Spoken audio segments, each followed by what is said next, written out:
लक्ष्य के प्रायोजक हैं कौटिल्य एकेडमी।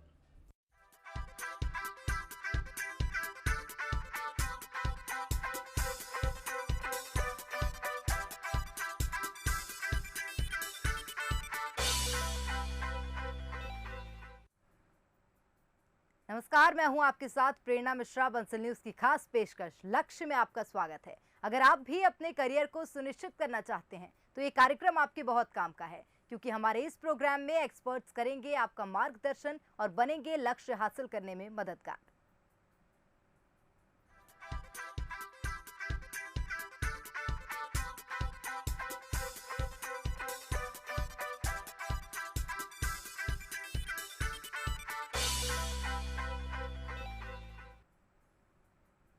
हमारे इस खास कार्यक्रम लक्ष्य में हम उन लोगों से आपको रूबरू कराते हैं जो शिक्षा के लिए बेहतर काम कर रहे हैं, छात्रों के मन में करियर को लेकर उठने वाले सवालों का जवाब देते हैं और कैसे शिक्षा का स्तर बढ़े इसके लिए कोशिश कर रहे हैं। लक्ष्य की इस खास पेशकश में हमारे साथ मौजूद हैं मुजीब खान, जो सर्वोदय स्कूल बरेली मध्य प्रदेश में इंग्लिश के टीचर हैं, और साथ ही मौजूद हैं स्वाति सूर्यवंशी, जो सर्वोदय स्कूल में 11th PCM की स्टूडेंट हैं। लक्ष्य में आप दोनों का ही बहुत स्वागत है। Thank you ma'am. चलिए, सबसे पहला सवाल मेरा मुजीब जी आप ही से है। आप अपने स्कूल के बारे में सबसे पहले तो बताएं, और कौन कौन सी स्ट्रीम्स हैं। निश्चित रूप से आप जब इंग्लिश पढ़ाते हैं तो इंग्लिश के भी कितने बच्चे हैं, कैसे उत्साहित रहते हैं उस सब्जेक्ट को लेकर, आपसे जानना चाहेंगे। देखिए, सबसे पहले तो मैं आपको बता दूं कि मैं बरेली से बिलोंग करता हूं और अभी यहाँ पे सर्वोदय हायर सेकेंडरी स्कूल की तरफ से आया हुआ हूं। Sarvodaya higher secondary school Raisen जिले में बरेली का एक प्रतिष्ठित स्कूल है, जिसकी स्थापना संस्था के डायरेक्टर सर श्री के राजपूत जी के द्वारा 1992 में की गई थी। वर्तमान में ये जो स्कूल है, नर्सरी से लेकर 12वीं तक हिंदी मीडियम और इंग्लिश मीडियम दोनों ही माध्यम में सफलतापूर्वक चल रहा है। मैथ स्ट्रीम में इस स्कूल में 55 स्टूडेंट्स अभी स्टडी कर रहे हैं। इस स्कूल के बारे में मैं एक ख़ास बात आपको ये बताऊं कि संस्था के जो डायरेक्टर सर हैं श्री के राजपूत जी ने एक जो बीज बोया था कि ये जो स्कूल है आगे बढ़कर फले फूले, तो आज ये एक वृक्ष के रूप में शिक्षकों के मेहनत से और लगन से एक शिक्षा के क्षेत्र में बेहतर से बेहतर कार्य कर रहा है। इसके परिणाम ये देखने को मिलते हैं कि इस स्कूल में जो डिसिप्लिन जो देखने को मिलता है वो और भी कहीं देखने को नहीं मिलता, क्योंकि संस्था के जो डायरेक्टर सर हैं वो इस धुन में लगे रहते हैं कि किस तरीके से बच्चों का चहुमुखी विकास किया जाए और शिक्षा के क्षेत्र में आगे बढ़ाया जाए। इसी उद्देश्य के साथ इस संस्था की स्थापना की गई थी कि कम से कम शुल्क में अच्छी से अच्छी शिक्षा भारतीय संस्कृति के साथ इंग्लिश माध्यम में भी दी जा सके। इसका रिजल्ट यही है कि ये जो स्कूल है हिंदी मीडियम और इंग्लिश मीडियम दोनों ही तरीके से यहाँ पे संचालित हो रहा है, और यहाँ के जो स्टूडेंट्स हैं जो स्टडी कर रहे हैं वो आगे भी नाम कमा रहे हैं, क्योंकि 2006 से लेकर अभी तक देखें तो स्टूडेंट्स ने जिन्होंने स्टडी की है 10th और 12th के जो स्टूडेंट्स हैं उनका जिले की सूची में नाम आ रहा है, बराबर वो स्कूल का नाम रोशन कर रहे हैं। बिल्कुल, तो बहुत खास बात ये कही कि निम्न तबके के जो लोग हैं वो बेहतर शिक्षा कैसे पा सकें, उसके लिए एक प्रयास आपका स्कूल कर रहा है। स्वाति, आपकी ओर रुख करूंगी, आपसे जानना चाहेंगे कौन सा सब्जेक्ट मैथ साइंस आपने लिया है, जैसे कि जानकारी मिल रही है, और आप कैसे अब आगे अपने करियर को देखती हैं, क्या बनना चाहती हैं और कैसे उसकी तैयारी करती हैं। Thank you for giving this opportunity first of all, but I am a student of class 11th PCM and आगे मैं IAS बनना चाहती हूँ, लेकिन उसके लिए मैंने बहुत कुछ सोच रखा है, पहले से ही तैयारी कर रखी कैसे क्या स्टेप्स लेने हैं मुझे आगे, और टीचर्स की भी बहुत हेल्प रहती है, सब बहुत मोटिवेट करते हैं आगे फ्यूचर में क्या करना है कैसे करना है। उन्हीं के मोटिवेशन के कारण मैं आज यहाँ पर इतने अच्छे से बोल पा रही हूँ, और टीचर्स हर चीज़ में इतने अच्छे से पढ़ाते हैं, इतने अच्छे से डाउट्स क्लियर करते हैं कि आगे कोई प्रॉब्लम ना हो। आगे जो मेरा ड्रीम है IAS बनना, उसके लिए मैं कम्प्लीटली प्रिपेयर हूँ। आगे जो भी होगा वो बहुत अच्छा होगा, क्योंकि टीचर्स ने बहुत अच्छे से एक्सप्लेन किया है और आगे बहुत अच्छे से पढ़ाई भी कर रही हूँ। तो IAS के लिए आपने रिसर्च करी या किसी टीचर ने आपको सजेशन दिया है कि आपको IAS के लिए आगे परस्यू करना चाहिए?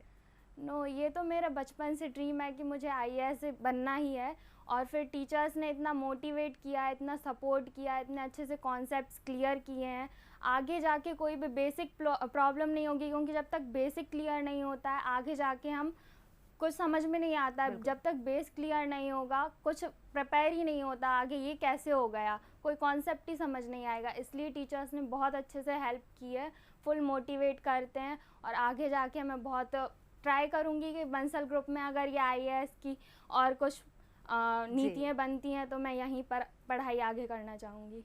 बिल्कुल निश्चित रूप से चाहेंगे कि आपने जो सपना देखा है वो ज़रूर साकार हो। चलिए मुजीब सर, आपसे समझना चाहेंगे, जिस प्रकार से स्वाति बता रही हैं कि वो आईएएस बनना चाहती हैं, टीचर्स ने उनको सपोर्ट किया है, मोटिवेट किया है, तो क्या मानना चाहिए, शिक्षकों का एक बहुत बड़ा योगदान होता है बच्चा जो सोचता है उसमें? जी बिल्कुल, शिक्षकों का बहुत ही इम्पोर्टेंट रोल प्ले होता है, क्योंकि पेरेंट्स के बाद जो स्टूडेंट्स स्कूल में आता है तो टीचर्स ही सही गाइडेंस देते हैं स्टूडेंट्स को, उनके गोल डिसाइड करवाते हैं जिससे कि वो अपने लक्ष्य को हासिल कर सकें। और कुछ ऐसे पेरेंट्स रहते हैं जो वेल एजुकेटेड नहीं होते हैं, तो वो सही तरीके से एक सही डायरेक्शन में नहीं बता पाते हैं अपने बच्चों को कि उनको लाइफ में क्या करना है। तो जो टीचर रहते हैं वो स्टूडेंट्स का माइंड रीड करते हैं, उनका इंटरेस्ट देखते हैं कि किस फील्ड में इनका इंटरेस्ट है, उसके बाद वो उनका गोल सेट करा के उससे रिलेटेड उनको इन्फॉर्मेशन देते हैं जिससे कि हेल्प करते हैं कि वो अपने लक्ष्य को हासिल कर सकें और लाइफ में अपने करियर में आगे बढ़ सकें और अपने सपनों को साकार कर सकें।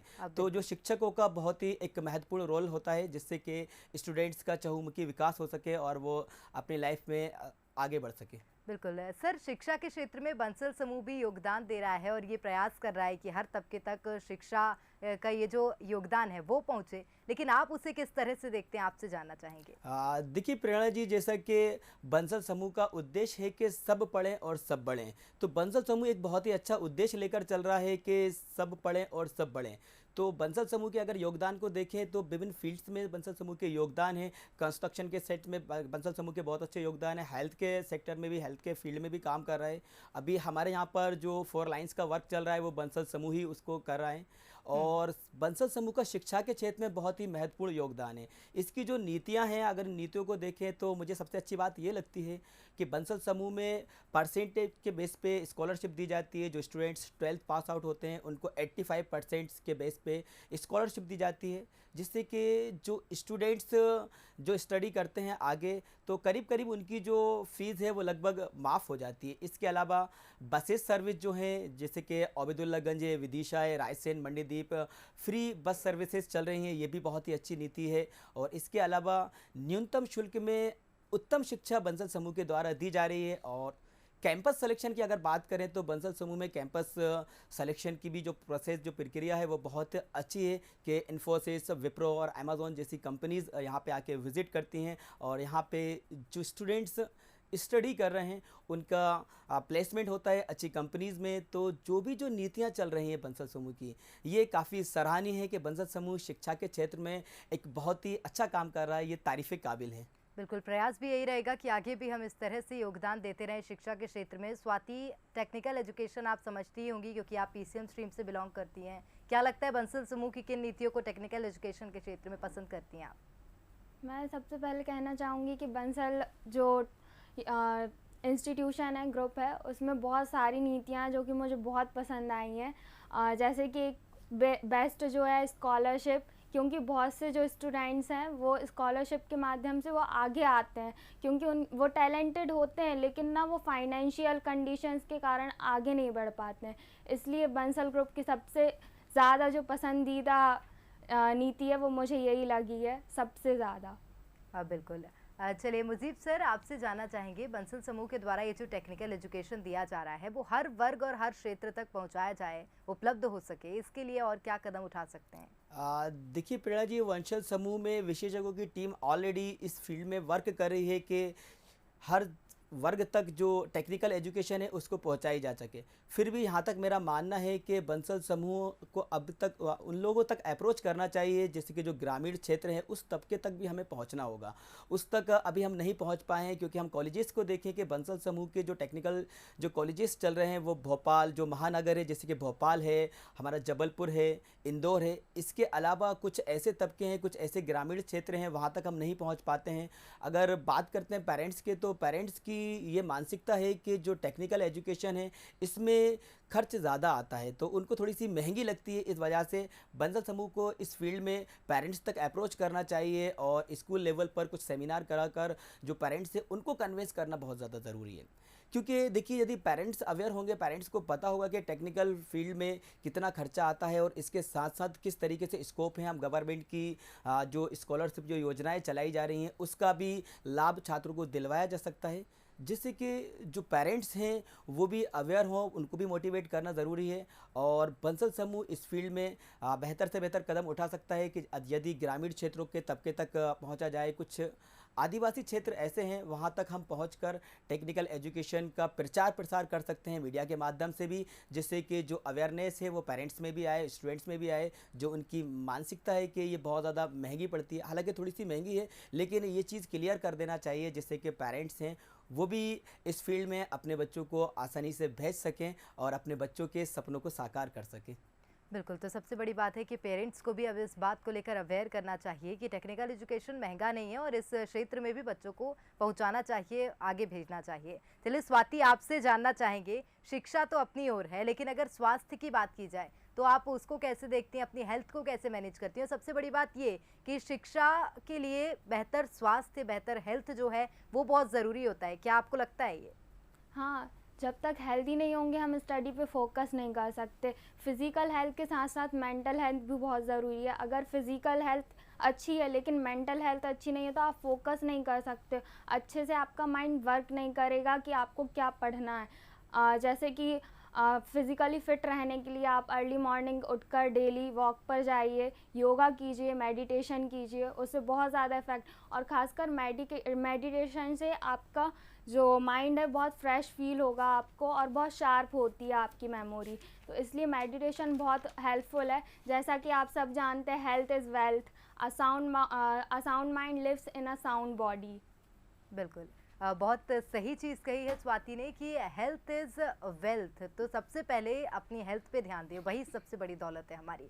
चलिए मुजीब सर, आपसे जानना चाहेंगे, बच्चे जब आपके स्कूल में रहते हैं बहुत बार ऐसा होता है कि बच्चे हताश हो जाते हैं, परसेंटेज कम आते हैं तो भी हताश हो जाते हैं। बहुत बार ऐसा होता है कि बच्चे दूसरा सब्जेक्ट लेना चाहते हैं लेकिन पेरेंट्स प्रेशराइज करते हैं कि यही सब्जेक्ट लेना है। ऐसे बच्चों की करियर काउंसलिंग के लिए आप क्या करते हैं? देखिए, सबसे पहले मैं आपको बताना चाहूँगा, everybody has some other talents. सब में किसी में कुछ ना कुछ प्रतिभा होती है, कुछ ना कुछ टैलेंट होता है। तो ये जो टैलेंट होता है तो उसको हमें परखना चाहिए, हमें उसको पहचानना चाहिए कि उनका किस फील्ड में इंटरेस्ट है। क्योंकि देखिए कि हम बच्चे को कुछ बनाना चाहते हैं, एक्चुअल में वो कुछ और बनना चाहता है। तो जब बच्चा हमारे स्कूल में आता है तो हम करियर काउंसलिंग के लिए कुछ एक्टिविटीज़ कराते हैं, बच्चों को ग्रुप्स में डिवाइड करते हैं और उनके इंटरेस्ट को देखा जाता है, उनके माइंड को रीड किया जाता है कि एक्चुअल में बच्चा करना क्या चाहता है। ऐसा नहीं है कि कोई बच्चा पढ़ाई में अच्छा हो तो वो दूसरी फील्ड में भी अच्छा ना हो। जब हम उसको तीनों चीज़ हम प्रोवाइड करते हैं, मंच, माइक, मैदान। मंच माइक मैदान से मतलब ये है कि हम जो एक्टिविटीज़ कराते हैं बच्चों को, जैसे कि हम डिबेट कंपटीशन या फिर ग्रुप डिस्कशन कराते हैं या स्पोर्ट्स गेम्स कराते हैं या बच्चों से किसी भी तरह की एंकरिंग वगैरह करवाई जाती है, तो उससे ये चीज़ क्लियर हो जाती है कि बच्चे का किस फील्ड में इंटरेस्ट है। तो फिर हम पेरेंट्स से मीटिंग करते हैं और पेरेंट्स को ये बताते हैं कि आपका बच्चा इस फील्ड में स्किलफुल है, इसमें ये आगे बढ़ सकता है यदि इसको आप स्पोर्ट्स में डालते हैं या फिर आप इस फील्ड में डालते हैं। यदि आप उसको डॉक्टर बनाना चाहते हैं, इंजीनियर बनाना चाहते हैं और बच्चे का इंटरेस्ट कुछ और फील्ड में है, तो ये पेरेंट्स की मीटिंग करके उनको बताया जाता है। और साथ में बच्चों की करियर काउंसलिंग के लिए हम एक जो काम करते हैं कि जो एक्सपर्ट है जिस फील्ड के, उनको स्कूल में बुलाकर सेमिनार कराए जाते हैं, बच्चों को उस फील्ड से रिलेटेड पूरी इन्फॉर्मेशन दी जाती है। पेरेंट्स को भी बताया जाता है कि अगर आपका बच्चा इस फील्ड में जाता है तो उसके क्या स्कोप है लाइफ में, वो आगे क्या कर सकता है, ये सारी चीज़ें बताई जाती हैं। साथ में हम विज़िट भी कराते हैं, जैसे कि हॉस्पिटल से कोई कुछ जो बच्चे हैं, जैसे कि मैंने अभी आपको बताया कि हम बच्चों को, स्टूडेंट्स को ग्रुप्स में डिवाइड करते हैं। जब ग्रुप्स में डिवाइड करते हैं तो ये चीज़ क्लियर हो जाती है कि जो स्टूडेंट्स हैं वो डॉक्टर बनना चाहते हैं तो हम उनको हॉस्पिटल की विज़िट कराते हैं, बैंकर बनना चाहते हैं तो उनकी बैंक की विज़िट कराते हैं, या कोई प्रशासनिक सेवा में जाना चाहते हैं तो पुलिस स्टेशन की विज़िट कराकर उनको वो चीज़ प्रैक्टिकली एक्सप्लेन कराई जाती है। क्योंकि हम प्रैक्टिकल नॉलेज पे बहुत ज़्यादा फोकस करते हैं। क्योंकि देखिए कि कोई एक बच्चा है, उसके मार्क्स कम आते हैं जैसे कि आपने कहा, लेकिन ऐसा नहीं है कि हम उसको मार्क्स लेके उसी के बारे में हम पूछे कि भाई आपके मार्क्स क्या, उसने प्रैक्टिकल क्या सीखा, ईमानदारी से उसने क्या कुछ स्टडी किया, क्या सीखा, ये मैटर करता है। आजकल होता क्या है कि पेरेंट्स या किसी को भी देखो तो वो सबसे पहले यही पूछता है कि आपके मार्क्स कितना है, लेकिन हम जो फोकस करते हैं वो प्रैक्टिकल एजुकेशन पे ज़्यादा करते हैं कि बच्चा खुद से कितना सीख रहा है, सेल्फ लर्निंग कितनी कर रहा है, उसका किस फील्ड में इंटरेस्ट है। इस तरीके से उसकी करियर काउंसलिंग की जाती है जिससे कि वो अपने लक्ष्य में आगे बढ़ सके, अपने लक्ष्य को, अपने गोल्स को क्लियर करके अपने सपनों को साकार कर सके। बिल्कुल। तो सबसे बड़ी बात ये है कि बच्चे के इंटरेस्ट के हिसाब से हमेशा उसको अपना प्रोफ़ेशन चुनना चाहिए और इसी के लिए प्रेरित करते हैं मुजीब सर जिस प्रकार से बता रहे हैं।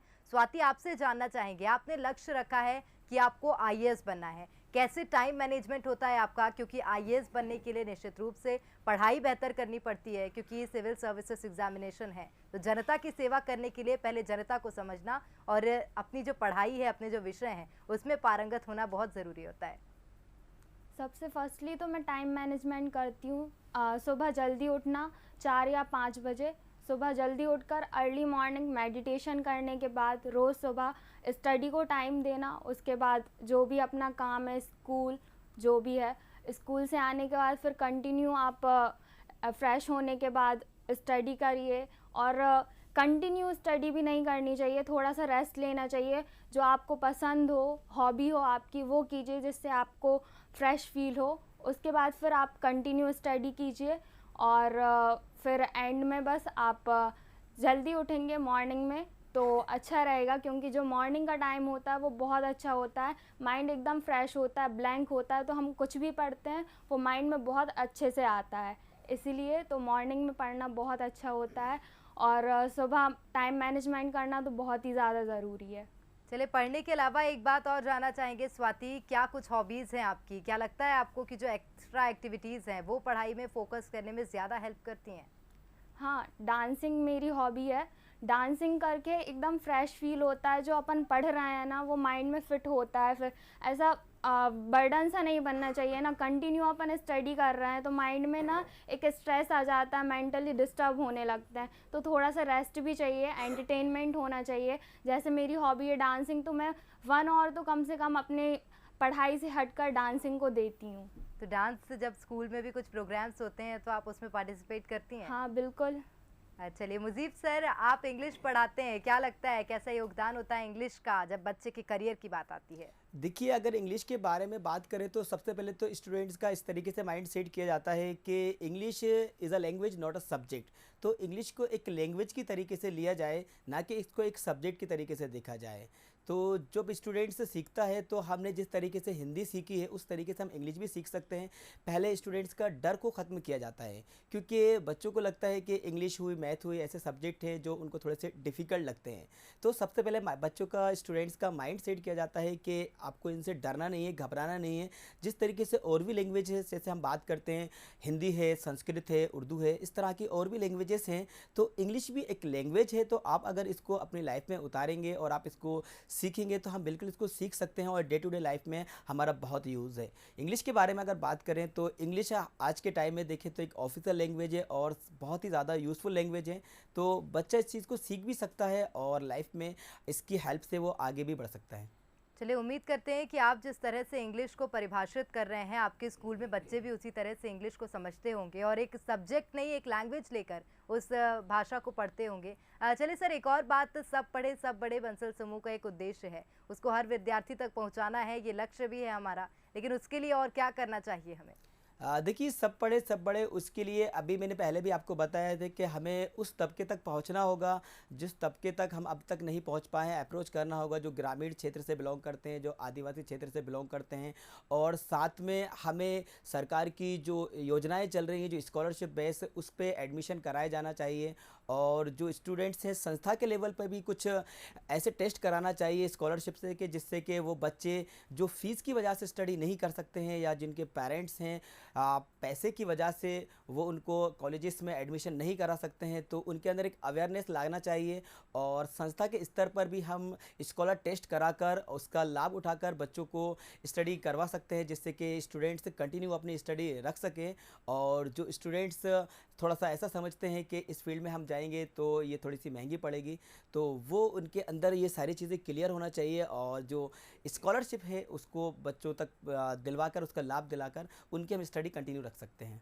बिल्कुल, बहुत धन्यवाद सर। इसको निश्चित रूप से हम चाहेंगे कि हम आगे भी इस तरह से अपने उसमें ला सके, मैनेज कर सके और सब पढ़े सब बड़े का ये जो नारा है उसको आगे सुचारू रूप से चला सकें। स्वाति, आपकी ओर रुख करूँगी।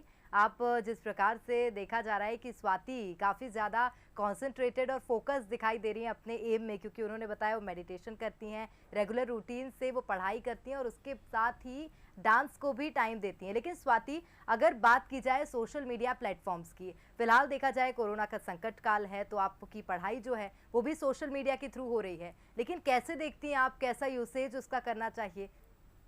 वैसे तो हम सभी जानते हैं कि एक वस्तु के दो पहलू होते हैं। जैसे वन कॉइन्स एक हेड और टेल होता है, वैसे ही एक बैड होता है और एक गुड होता है। अगर हम सोशल मीडिया गुड वे में यूज़ करेंगे तो वो हमारे लिए बहुत लाभदायक होगी, और अगर बैड वे में यूज़ कर रहे हैं, एक्स्ट्रा यूज़ कर रहे हैं, तो वो हमारे लिए नुकसानदायक हो सकती है। जैसे मैं अपनी स्टडी में इतना फोकस्ड रहती हूँ, अगर कोई डाउट होता है मैं तभी सोशल मीडिया को यूज़ करती हूँ। ये नहीं कि सर ने कुछ होमवर्क दिया है, यार ये बना कर लाना है, आपको पोस्टर बना के लाना है एग्ज़ाम्पल में, तो कुछ स्टूडेंट्स क्या करते हैं, सोशल मीडिया पे जाकर देख लेंगे और उसे कॉपी करके ले आते हैं। तो इससे ना माइंड पे बिल्कुल इफ़ेक्ट नहीं पड़ता है, आप माइंड का यूज़ ही नहीं कर रहे हो। तो इसलिए सोशल मीडिया के आउट ऑफ भी आपको माइंड यूज़ करना चाहिए। सोशल मीडिया पे इतना ज़्यादा डिपेंडेंट नहीं होना चाहिए कि आप आगे कुछ ना कर पाओ। बिल्कुल।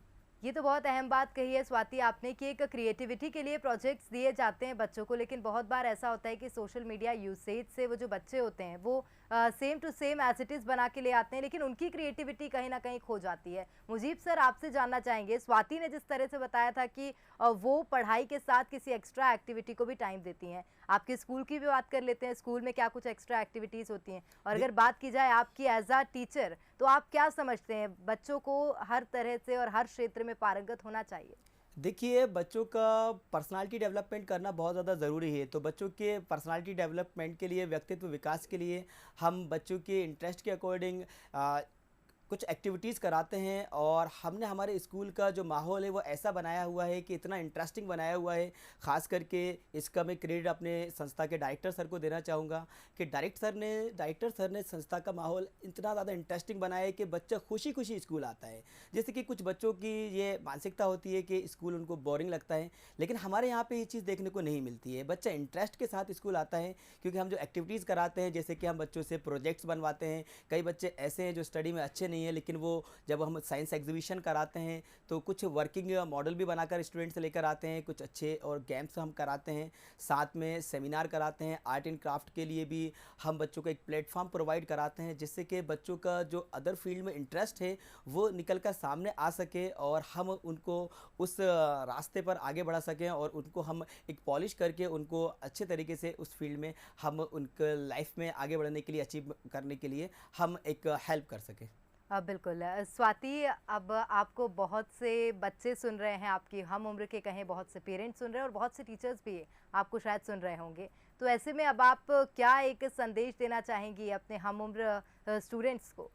मैं यही कहना चाहूँगी कि सभी को अपनी हेल्थ के, स्टडी तो कर रहे हो आप, लेकिन हेल्थ पर भी उतना ही फोकस करना चाहिए और अपने गोल ज़रूर डिसाइड करना चाहिए। अगर आपने गोल डिसाइड कर लिया है प्रॉपरली तो आपने आधा रास्ता वैसे ही तय कर लिया है। तो इसलिए गोल डिसाइड करना बहुत ज़रूरी है, और टाइम मैनेजमेंट बहुत इम्पॉर्टेंट है। अगर आप टाइम मैनेज कर चलोगे, टाइम के अकॉर्डिंग चलोगे, तो आप सक्सीड ज़रूर होगे। बिल्कुल। तो सबसे अहम बात स्वाति जो कह रही हैं वो ये कि गोल डिसाइड करना सबसे आवश्यक होता है, क्योंकि अगर बच्चे ने गोल डिसाइड कर लिया तो उसको पता है कि उसकी जो एनर्जी है, उसका जो पावर है, उसको किस दिशा में आगे ले जाना है। मुजीब सर, आपसे भी एक संदेश चाहेंगे कि आप पेरेंट्स को भी एक संदेश दीजिए, इसी के साथ जो बच्चे हैं वो क्या कर सकते हैं अपने करियर में आगे और बेहतर, ये भी संदेश आपसे चाहेंगे आप दीजिए। देखिए, एट लास्ट मैं यही कहना चाहूँगा, तो सबसे पहले स्टूडेंट्स को अपने माइंड से इस चीज़ को निकाल देना चाहिए, सोच को चेंज कर देना चाहिए कि आप कहाँ से बिलोंग करते हैं।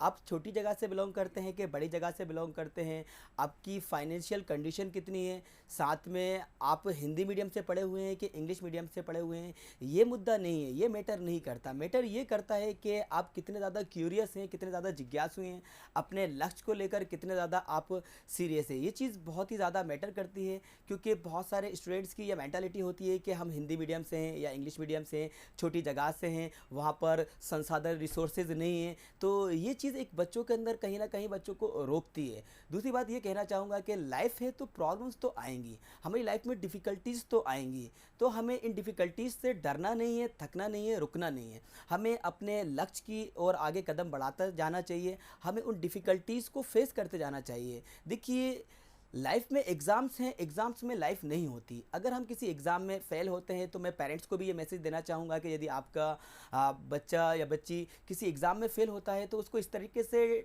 ट्रीट नहीं करना चाहिए कि उसका वो ज़िंदगी का लास्ट एग्ज़ाम था। लाइफ में उसको अभी और भी एग्ज़ाम्स फेस करना है, तो उसको मोटिवेट करना चाहिए। सबसे पहले हमें ये नहीं पूछना चाहिए कि आप एग्ज़ाम में फ़ेल क्यों हुए, बल्कि ये देखना चाहिए कि बच्चे ने खुद से क्या कुछ सीखा, क्योंकि ये चीज़ें बहुत ज़्यादा मैटर करती हैं। और last I would like to say that कि जो स्टूडेंट्स हैं, तो स्टूडेंट्स को अपनी जो लर्निंग है वो कभी रोकना नहीं चाहिए। Always desire to learn something new, हमेशा कुछ सीखने की डिज़ायर होना चाहिए, कुछ सीखते रहना चाहिए। यहाँ कहीं से भी आपको नॉलेज मिलता है तो उसको आपको एक्सेप्ट कर लेना चाहिए, बिकॉज एवरीबडी इज़ लर्नर। तो आपको यही समझना चाहिए कि हम एक लर्नर हैं, nobody is perfect in the world. तो आपको हमेशा लर्न करने की डिज़ायर रखना चाहिए, ऑलवेज कुछ ना कुछ सीखते रहना चाहिए, आपको लर्निंग कभी नहीं रोकना चाहिए। बिल्कुल, तो लर्निंग कभी नहीं रोकना चाहिए, एवरीबॉडी इज़ अ लर्नर, जो एक बहुत अच्छा संदेश सर ने दिया है। आप दोनों का ही बहुत धन्यवाद हमारे साथ जुड़ने के लिए। Thank you. Thank you ma'am. और इसी के साथ हमारी इस खास पेशकश में फिलहाल इतना ही। कल फिर हाजिर होंगे एक नए लक्ष्य के साथ, तब तक के लिए दीजिए इजाजत। नमस्कार।